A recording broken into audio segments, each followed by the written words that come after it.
তোমাকে তোমার সত্য তুমি হতে যে বাধা দিচ্ছে এটা অনুভব করো। সত্য আমি হতে যে বাধা দিচ্ছে, মা বলছেন তুমি সত্য, তোমাকে তোমার সত্য তুমি হতে বাধা দিচ্ছ।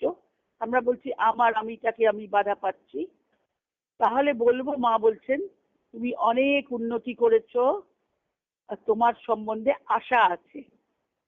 যদি কেউ বোঝে যে আমার সত্য আমিটা আমাকে পাচ্ছি না, আমি জেলখানায় আটকে আছি, যদি এই ভাবনায় এসে পড়ি আমি কি নিয়ে আছি।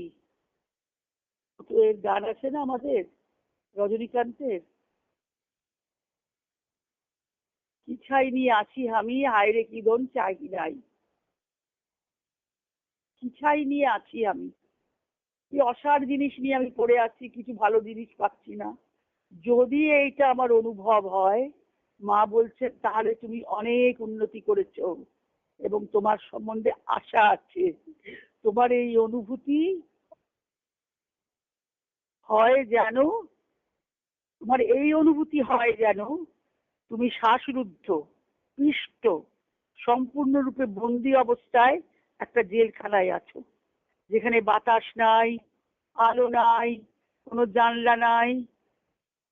তার ভেতর হতে তুমি ঠেলা দিতে আরম্ভ করো, তার ভেতর থেকে ঠেলা দিতে আরম্ভ করো। ঠেলা দেওয়া মানে কি? তুমি তখন গুরুর সন্ধান করো, কোনো সৎসঙ্গ সন্ধান করো, কোনো ভালো কথা সাধ্যায়ের আশ্রয় নাও, নিয়ে তুমি তোমাকে ঠেলতে থাকো, তুমি সেই কারাগারটাকে নিয়ে সেই ঠেলতে ঠেলতে তাতে সেই জিনিসটা ভেঙে পড়ে। তখন তুমি ভেঙে পড়লে কি হবে? যেদিন যেটা উন্মুক্ত হয়, তুমি তখন কোথায় প্রবেশ করবে? চৈত্য চেতনায় প্রবেশ করো। আর তখন তুমি বুঝতে পারবে যে সত্যি সত্যি তুমি কি, আর তখন তুমি হাসিতে ফেটে পড়ো। যদি তোমার বোধ থাকে, তোমার মূর্খামিটা তুমি উপলব্ধি করতে পারো।